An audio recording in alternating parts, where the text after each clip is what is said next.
अस्सलाम वालेकुम दोस्तों। एहसास कफ़ालत का नया जो सर्वे स्टार्ट हुआ है उसमें काफ़ी ख़वातीन सर्वे के लिए एहसास ऑफिस जाती हैं या बेनज़ीर ऑफिस जाती हैं, तो वहाँ पे उनको वापस भेज दिया जाता है और उनको कहा जाता है कि आप 10 महीने के बाद आएँ, महीने के बाद आएँ, 7 महीने, जैसे ही मतलब मुख्तलिफ टाइम देते हैं।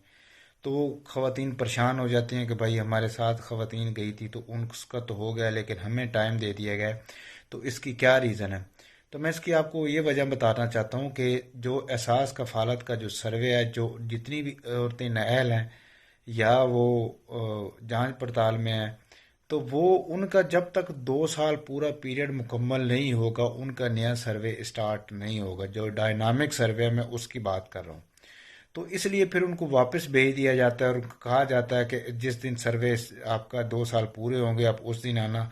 यानी कि किसी को 10वें महीने की, किसी को 8वें महीने की डेट दी जाती है, तो वो डेट असल में आपको सर्वे के लिए इसलिए दी जाती है कि आपके 2 साल उस दिन या उस महीने में पूरे होने हैं। तो इन चीज़ों का लाजमी ख्याल रखें। हाँ, अगर आपके पैसे 3 साल से आप पैसे ले रहे हैं, कोई भी खवातीन वो एहसास कफ़ालत के या बेनज़ीर के पैसे ले रही है और उसको अरसा 3 साल हो गया, तो वो भी सर्वे करवाने की अहल होगी, लेकिन 3 साल पूरे होने तक।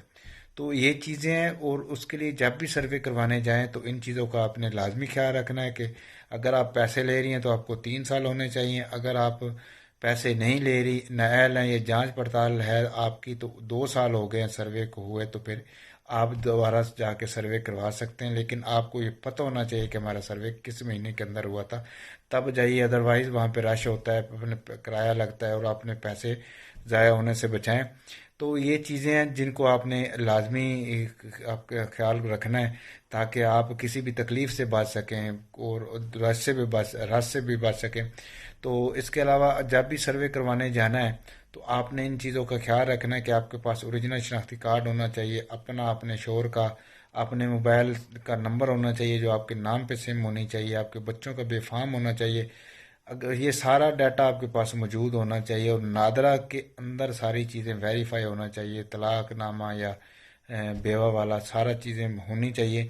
उसके बाद फिर 6 महीने लगते हैं, 6 महीने के बाद फिर आपका नतीजा आता है कि आप अहल हैं या ना अहल हैं। ज़रूरी नहीं होता कि जो जिनका सर्वे हो जाता है वो अहल ही हो जाएं, ये ज़रूरी नहीं है। सर्वे होने के बाद मुख्तलिफ टीमें हैं जो सर्वे के बाद वेरिफिकेशन करती हैं, हर किसी की अपनी अपनी वेरिफिकेशन होती है। तो वो वेरिफिकेशनें मुकम्मल होते होते 4 माह 6 माह लग जाते हैं, तो फिर नतीजा निकलता है कि आप अहल हैं या नाअहल हैं। तो इन चीज़ों का आपने ख्याल रखना है, तो फिर जाके सर्वे करवाना है। इंशाल्लाह ताला अगर हम नई वीडियो नई मालूमात के साथ मैं लेके हाज़िर होऊंगा। अगर मेरी आपको वीडियो अच्छी लगती है तो उसको मेरे चैनल को सब्सक्राइब लाजमी कीजिए और मेरे चैनल को आपने शेयर भी लाजमी करना है। फ़ी अमान अल्लाह, अल्लाह हाफिज़।